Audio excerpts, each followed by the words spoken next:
नमस्कार, BPL news में आप सभी दोस्तों का एक बार फिर से बहुत बहुत स्वागत है। दोस्तों, आज हो गया है 2 अगस्त। जो बड़ी खबरें निकल के आ रही फटाफट एक एक करके जानेंगे, लेकिन उससे पहले एक छोटा सा निवेदन, अगर आपने हमारे चैनल को अभी तक सब्सक्राइब नहीं किया तो प्लीज़ सब्सक्राइब के लाल बटन दबाकर चैनल को सब्सक्राइब करें। पहली जो अहम बड़ी खबर निकल के आ रही दोस्तों, कल पूरी तरीके से समाजवादी पार्टी ने रामपुर में सभी समाजवादी पार्टी के एडजॉइनिंग डिस्ट्रिक्ट से कार्यकर्ताओं को बुलाया था। लेकिन हम आपको बता दें कि रामपुर सीमा पर ही पुलिस ने पूरी तरीके से बंदोबस्त कर रखा था और किसी को रामपुर में घुसने नहीं दिया था।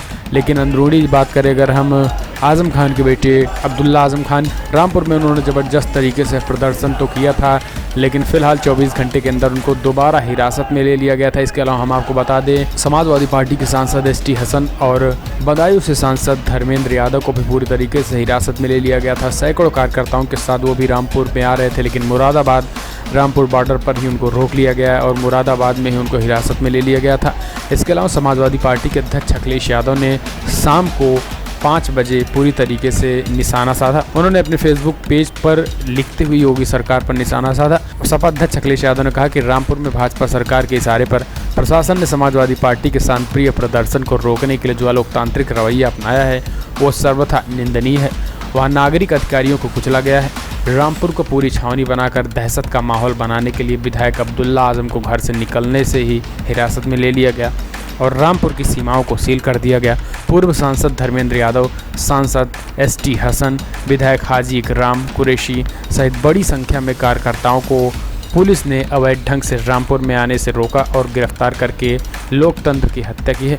पुलिस के आतंक के बावजूद समाजवादी कार्यकर्ता फिर भी बड़ी संख्या में लखनऊ में रामपुर पहुंच गए हैं। विधायक अब्दुल्ला आज़म के साथ प्रदर्शन में शामिल लीलावती कुशवाहा, एमएलसी युवा नेता मोहम्मद इबाद, ब्रजेश यादव तथा दिग्विजय सिंह देव सहित हजारों लोग गिरफ्तार किए गए। अखिलेश यादव ने कहा है कि आज़म खान को फर्जी केसों में बदले की भावना से फंसाकर बदनाम करने की साजिश हो रही है। इसके द्वारा स्थापित मोहम्मद अली जौहर विश्वविद्यालय को बर्बाद करने का काम हो रहा है। अब्दुल्ला आज़म को भी उत्पीड़न का शिकार बनाया जा रहा है। किताब चोरी की बात राग द्वेष से प्रेरित बचकानी हरकत है। उन्होंने कहा कि सरकार जो आरोप लगा रही है उसकी जांच और जौहर विश्वविद्यालय के हालात का जायजा लेने पर अब्दुल्ला आज़म से मिलने के लिए 6 जनपदों संभल, पीलीभीत, मुरादाबाद, बरेली, बिजनौर और बदायूं के जनप्रतिनिधि रामपुर जा रहे थे। उन्हें अवैधानिक ढंग से रोका गया। ये नागरिक अधिकारों का कुठाराघात है। अखिलेश यादव ने कहा है कि उन्नाव के रेप पीड़ितों के संबंध में सर्वोच्च न्यायालय के निर्णयों का स्वागत करते हुए उन्नाव में भाजपा के आरोपित विधायक को प्रदेश के बाहर जेलों में स्थानांतरित करना चाहिए ताकि स्वतंत्र एवं निष्पक्ष जांच हो सके। उन्नाव के रेप पीड़िता के साथ न्याय होना चाहिए।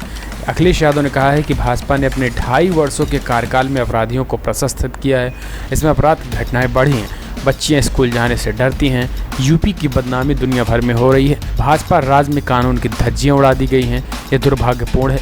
राज्य में कोई दिन नहीं जाता जब अपहरण, लूट, बलात्कार जैसी घटनाएं नहीं होती हैं। तो अखिलेश यादव ने अपने फेसबुक पेज पर पूरी तरीके से एक लंबा चौड़ा लेख लिखकर ज़बरदस्त तरीके से योगी सरकार पर निशाना साधा। जिस तरीके से समाजवादी पार्टी के कार्यकर्ताओं को रामपुर के बॉर्डर पर रोका गया था, उनको मिलने नहीं दिया गया था, तो इस तरीके से अखिलेश यादव ने ज़बरदस्त तरीके से नाराज़गी जताई है। हम आपको बता दें कि कल पूरी तरीके से समाजवादी पार्टी के कार्यकर्ता ज़बरदस्त तरीके से योगी सरकार को घोरने के लिए रामपुर में पूरी तरीके से जमावड़ा था। फिलहाल चलते हैं अगली बड़ी खबर की तरफ से जो निकल के आ रही है कर्नाटका से, जहां पर 14 बागी विधायकों ने खटखटाया है सुप्रीम कोर्ट का दरवाज़ा। बागी विधायक का कहना है कि वो जानना चाहते हैं कि उन्हें किस आधार पर अयोग्य घोषित किया गया है। दरअसल पिछले दिनों कर्नाटका में एक पखवाड़े से सियासी संकट जारी था। कांग्रेस के 11 और जेडीएस के 3 विधायकों ने पार्टी से इस्तीफा दे दिया। विधानसभा स्पीकर ने कई बार बागी विधायकों से आने को कहा है, लेकिन विधायक वापस नहीं आए। पार्टियों द्वारा बीईपी जारी किए जाने के बावजूद ये विधायक 23 जुलाई को फ्लोर टेस्ट के दौरान सदन में मौजूद नहीं हुए। इसके बाद कर्नाटका में कुमारस्वामी की सरकार गिर गई है। फ्लोर टेस्ट में शामिल नहीं होने पर कर्नाटका विधानसभा के तत्कालीन स्पीकर KR रमेश ने भी सभी 14 बागी विधायक अयोग्य घोषित कर दिया था। अयोग्य ठहराए जाने के बाद ये सभी बागी विधायक राज्य में 2023 तक कोई भी चुनाव नहीं लड़ सकते हैं। चलते हैं अगली बड़ी खबर की तरफ से जो कि अयोध्या से निकल के आ रही है, जहां पर अयोध्या राम जन्म विवाद मामले पर मध्यस्थता कमेटी ने स्टेटस रिपोर्ट सुप्रीम कोर्ट को सौंप दी है। कमेटी ने बंद लिफाफे में रिपोर्ट सौंपी है। रिपोर्ट में एक पक्षकार की बात और दलील का विस्तृत ब्यौरा सौंपा गया है। सुप्रीम कोर्ट इस मामले पर आज सुनवाई करेगा। मुख्य न्यायाधीश रंजन गोगोई नेतृत्व में सुप्रीम कोर्ट की संवैधानिक बेंच 2 अगस्त को इस मामले की सुनवाई करेगी। उसके बाद तय होगा कि क्या सुनवाई हर दिन होगी या फिर नहीं, यानी आज पूरी तरीके से सुनवाई होने के बाद क्लियर हो जाएगा कि आखिर इसकी डेली की डेली सुनवाई होगी या फिर नहीं। दरअसल अयोध्या विवाद पर सुप्रीम कोर्ट द्वारा मध्यस्थता कमेटी का गठन किया गया था। शीर्ष कोर्ट ने कमेटी 18 जुलाई को हिंदू मुस्लिम पक्षकारों के बीच सहमति बनाने के लिए 31 जुलाई तक आदेश दिया था। कमेटी के ऊपर जिम्मेदारी दी गई थी कि आपसी सहयोग और बातचीत के जरिए इस मसले को सुलझाया जाए, लेकिन सूत्रों से मिल रही जानकारी के मुताबिक इस पर अभी तक सहमति नहीं बन पाई थी।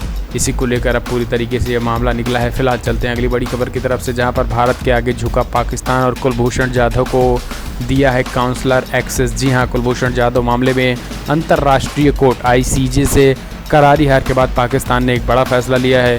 पाकिस्तान ने भारतीय नागरिक कुलभूषण जाधव को काउंसलर एक्सेस देने का फैसला किया है। पाकिस्तानी मीडिया रिपोर्ट के मुताबिक कुलभूषण जाधव को काउंसलर एक्सेस दे दिया गया।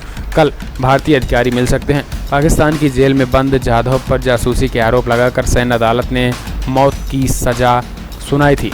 पाकिस्तान विदेश मंत्रालय के प्रवक्ता के अनुसार ICJ के फैसले में पाकिस्तान को अनुच्छेद 26 के तहत जाधव को उनके अधिकारियों के बारे में तुरंत सूचित करने और भारत को काउंसलर पहुंच प्रदान करने के लिए कहा गया था। प्रवक्ता ने कहा है कि इस संबंध में पाकिस्तान को भारतीय प्रक्रिया का इंतजार है और औपचारिक रूप से भारतीय उच्चायोग को भी सूचित किया गया है। ICJ ने अपने फैसले में पाकिस्तान से कहा है कि वो अपनी सज़ा और सज़ा के प्रभावी समीक्षा पर पुनर्विचार करे। तो कहीं ना कहीं ये भारत की बड़ी जीत मानी जा सकती है। फिलहाल चलते हैं अगली बड़ी खबर की तरफ से। दिल्ली वासियों को कल से 200 यूनिट बिजली फ्री मिलने लगी है। जी हां, गुरुवार को अरविंद केजरीवाल सरकार ने लिया है बड़ा फैसला और दिल्ली वासियों को 200 यूनिट बिजली खर्च करने पर कोई शुल्क नहीं देना होगा। इतना ही नहीं, बिजली बिल के दूसरे स्लैबों में भी बड़ा बदलाव हुआ है। दिल्ली के मुख्यमंत्री अरविंद केजरीवाल का दावा है कि दिल्ली देश का पहला राज्य बन गया जहां पर सबसे सस्ती दरों पर बिजली उपलब्ध कराई जा रही है। केजरीवाल ने पत्रकार वार्ता में दूसरे राज्यों को चुनौती देते हुए कहा है कि जब दिल्ली में बिजली की दरें सस्ती हो सकती हैं और 200 यूनिट तक फ्री दी जा सकती हैं तो दूसरे राज्यों में आखिर क्यों नहीं। उन्होंने नोएडा, गुड़गांव, गाजियाबाद, मुंबई, चंडीगढ़ सहित कई दूसरे राज्यों में और बीजेपी शासित राज्यों में खासकर उन्होंने कहा है कि आज दिल्ली की आम आदमी पार्टी की सरकार से सीखना चाहिए और इतने सालों में हमने बिजली के क्षेत्र में सुधार करते हुए दिल्ली वासियों को 200 यूनिट तक बिजली निःशुल्क देने का बड़ा फैसला किया है। तो ये फैसला गुरुवार से लागू हो गया है। अपने आप में पूरे देश में अरविंद केजरीवाल और दिल्ली सरकार की चर्चा तेजों पे है। चलते हैं अगली बड़ी खबर की तरफ से, जो उन्नाव रेप केस से निकल के आ रही, जहां पर सुप्रीम कोर्ट ने दिया है बड़ा आदेश और 7 दिन के अंदर मामले की जांच पूरी हो और अब इसकी सुनवाई यूपी से हटाकर दिल्ली में कर दी गई है। जी हां, देश की सर्वोच्च अदालत ने गुरुवार को ऐसा फैसला सुनाया जिसमें पूरी तरीके से योगी सरकार के मुंह पर तमाचा। सुनवाई के दौरान CJI रंजन गोगोई ने पीड़िता के पिता की मौत को लेकर भी सवाल उठाए हैं। CJI ने पूछा है कि उनके पिता की मौत पुलिस हिरासत में कैसे हो गई। यही नहीं, CJI गोगोई ने पिता की गिरफ्तारी, पिटाई और मौत को लेकर जबरदस्त तरीके से फटकार भी लगाई है। इसके साथ ही मुख्य न्यायाधीश ने उन्नाव पीड़िता एक्सीडेंट मामले में 7 दिन के भीतर जांच पूरी करने का आदेश दिया। CJI ने रेप पीड़िता की हालात के बारे में जानकारी मांगी है। गोगोई ने कहा है कि अगर पीड़िता की हालत में थोड़ी भी सुधार है तो उसको एम्स में शिफ्ट किया जाए। आपको बता दें कि सुप्रीम कोर्ट ने CBI और यूपी में इस मामले पर स्टेटस रिपोर्ट प्रस्तुत करने को कहा है। इसके साथ ही CBI से दोपहर 12 बजे तक केस की रिपोर्ट मांगी गई थी। कोर्ट ने उन्नाव रेप केस से जुड़े हर मामले पर यूपी से दिल्ली ट्रांसफ़र करने की बात कही गई थी। नए आदेश के अनुसार जब इस केस की सुनवाई दिल्ली के फास्ट ट्रैक कोर्ट में होगी, CJI रंजन गोगोई ने सॉलिसिटर जनरल से इस मामले को लेकर CBI डायरेक्टर से भी बात करने का आदेश दिया है। तो यानी अगर सुप्रीम कोर्ट हमारे देश में ना हो तो कानून व्यवस्था, पुलिस पे पूरी तरीके से प्रशासन नेताओं की चमचा बनी रहती है और यही कारण है कि सुप्रीम कोर्ट के आदेश के बाद अब ये फैसला यूपी में सुनवाई ना होकर दिल्ली में सुनवाई होगी और 7 दिन के अंदर पूरी तरीके से जांच के आदेश को देकर और फैसला की भी बात कही गई है। फिलहाल चलते हैं अगली बड़ी खबर की तरफ से। आर्मी के ड्रेस में बल्ले पर ऑटोग्राफ देते महेंद्र सिंह धोनी की तस्वीर वायरल हो गई। जी हाँ, भारतीय क्रिकेट टीम के पूर्व कप्तान महेंद्र सिंह धोनी टेरिटोरियल आर्मी के साथ दक्षिण कश्मीर में जुड़ गए हैं और अपनी ड्यूटी ज्वाइन कर ली है। इस बीच उनकी एक तस्वीर सोशल मीडिया पर वायरल हो गई है जिसमें विकेटकीपर बल्लेबाज महेंद्र सिंह धोनी एक बल्ले पर ऑटोग्राफ देते नजर आ रहे हैं। अपनी आर्मी ट्रेनिंग के लिए महेंद्र सिंह धोनी ने टीम इंडिया से 2 महीने का ब्रेक ले रखा है। वो 15 अगस्त तक 106 टीए बटालियन पैरा के साथ रहेंगे और सैनिकों की तरह काम करेंगे। धोनी श्रीनगर पहुंचकर इंडियन आर्मी के साथ अपनी ड्यूटी ज्वाइन कर चुके हैं। सेना के एक अधिकारी ने इसकी जानकारी देते हुए कहा है कि lieutenant colonel Mahendra Singh Dhoni unit से जुड़ चुके हैं।